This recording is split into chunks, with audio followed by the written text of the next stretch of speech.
أعوذ بالله السميع العليم من الشيطان اللعين الرجيم بسم الله الرحمن الرحيم به نستعين وصلى الله على سيدنا محمد وآل بيته الطاهرين اللهم صل على محمد وآل محمد وعجل فرجهم.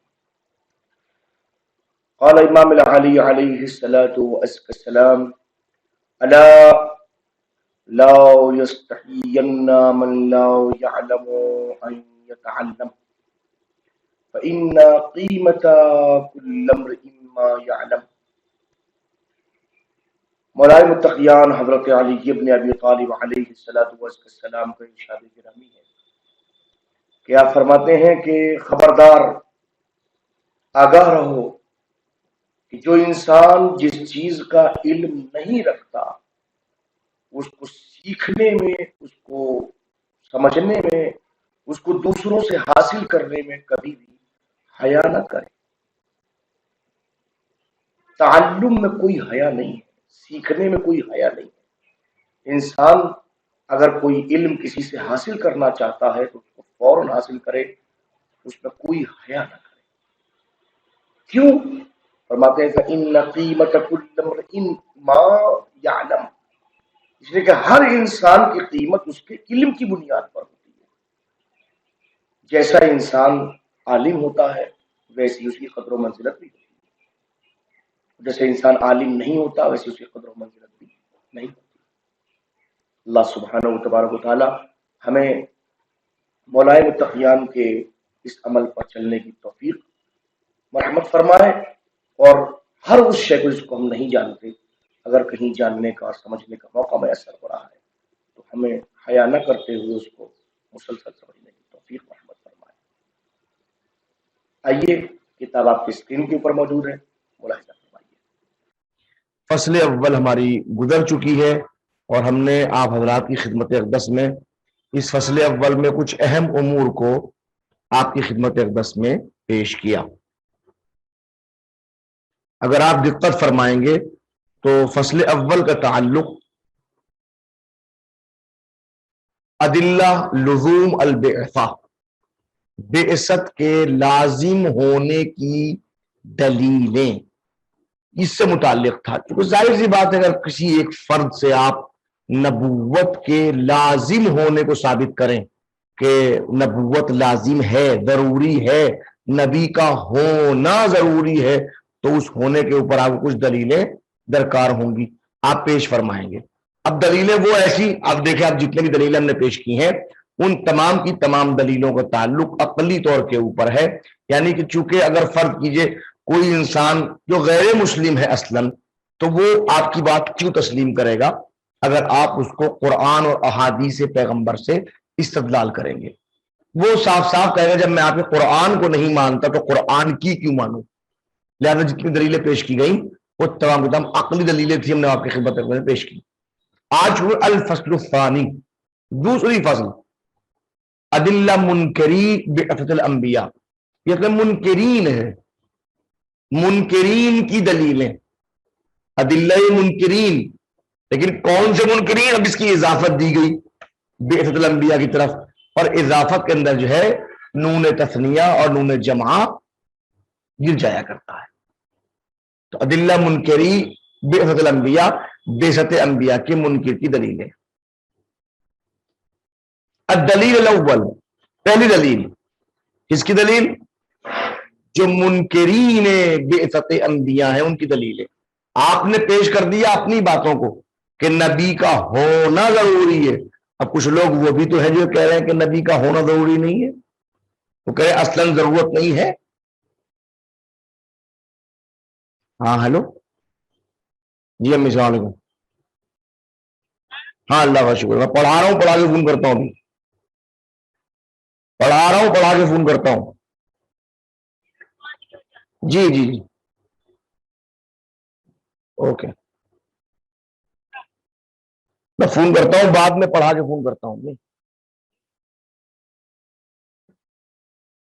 اب ان افراد کی دلیلیں کہ جو لوگ منکرین میں سے ہیں. الدلیل ان الرسول اما یاتی بما یوافق العقول او بما یخالفها. جتنے بھی رسول آئیں گے، اب مراد جتنے کی بات نہیں، ہم رسول کی بات کریں، جو بھی رسول اللہ کی طرف سے آ رہا ہے وہ دو باتوں کے ساتھ میں آئے گا، یا ان چیزوں کے ساتھ میں آئے گا جو عقول کے موافق ہیں، جو عقل کے موافق ہیں، جن کی عقل موافقت کرتی ہے۔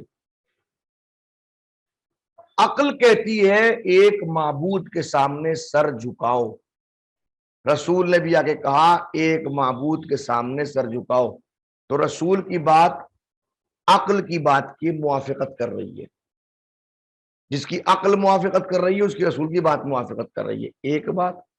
او بما یخالفھا، یا اما یاتی بہا او یاتی بما یخالفھا، وہ چیزیں لے کے آئے گا رسول کہ جو عقل کی مخالفت میں ہوں گی، عقل جن کی مخالفت کر رہی ہے وہ بیان کرے گا۔ فَإِن جَاءَ بِمَا يُوَافِقُ الْعُقُولَ، اب اگر اس منزل کے اوپر رسول ان چیزوں کو پیش کریں کہ جن کی عقل موافقت کرتی ہے، ٹھیک ہے نا، لم یکن الیہ حاجہ، تو اس صورت میں رسول کی ہمیں ضرورت ہی نہیں ہے، ولا فائدہ فی، اور نہ ہی اس میں کوئی فائدہ بھی ہے۔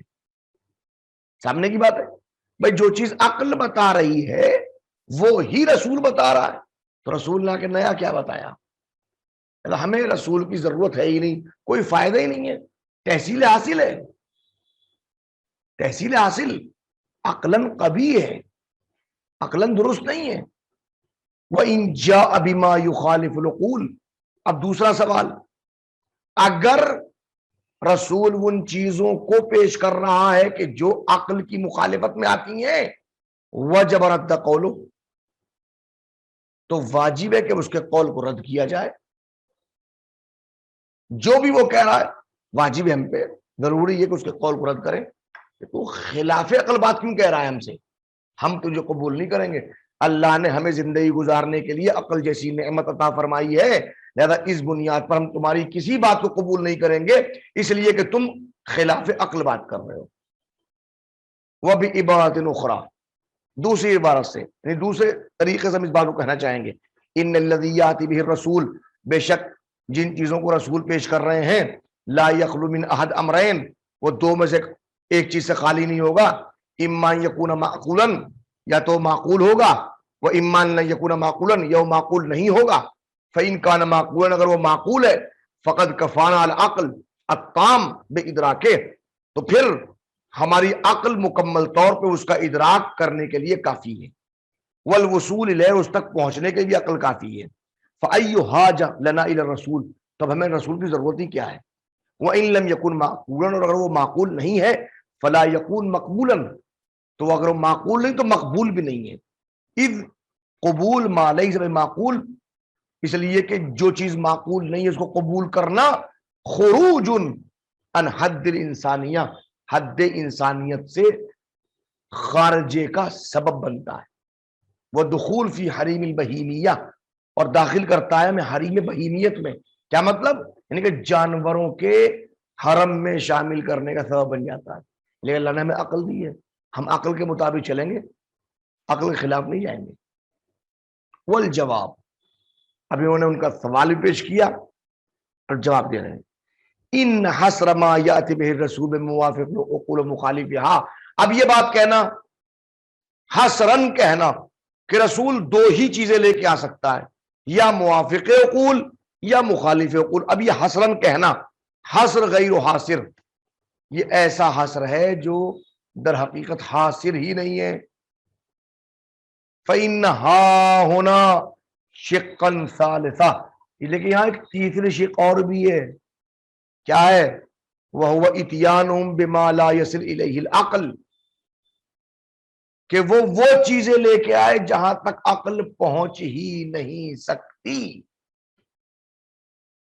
تیسری شق، ٹھیک ہے نا، بالطاقات المیسور لہ، ان طاقتوں کی بنیاد پر جو اس کو آسانی سے میسر ہے، عقل اپنی پوری طاقتوں سمیت وہاں تک نہیں پہنچ سکتی جس کو رسول بتا رہا ہے، جس کو نبی بتا رہا ہے، فَإِنَّكَ قَدْ عَرَفْتَ فِيمَا أَقَمْنَا مِنَ الْأَدِلَّةِ عَلَى الْوُضُوءِ بِالْبِعْثَةِ، لیکن اس بات کو آپ نے جان لیا ہے کہ جن دلیلوں کو ہم نے قائم کیا ہے لزوم بعثت کے اوپر، آپ نے ان کو پڑھا؟ آپ دیکھیے کیا پڑھا ہم نے، کیا بتایا؟ ان عقل انسان و تفکر ہی قاصر، کہ عقل انسان اور فکر انسان قاصر ہے کس بات سے؟ ان نیل الکثیر من المسائل، بہت سارے مسائل کو حاصل کرنے پہ۔ بہت سارے ایسے مسائل ہیں کہ جن کو عقل درک ہی نہیں کر سکتی، تو ان مسائل کو حل کون کرے گا؟ جن مسائل کو درک ہی عقل نہیں کر سکتی، تو مسائل کا ادراک نہیں کر سکتی، تو جواب کون پیش کرے گا؟ لہذا تیسری شق موجود ہے۔ اب سمجھ میں آیا رسول کیا لے کے آئے گا، نبی کیا لے کے آئے گا؟ ان چیزوں کو جس کو عقل درک نہیں کر سکتی۔ بات واضح ہو گئی؟ وصلی اللہ علی محمد وآل بیتہ الطاہرین۔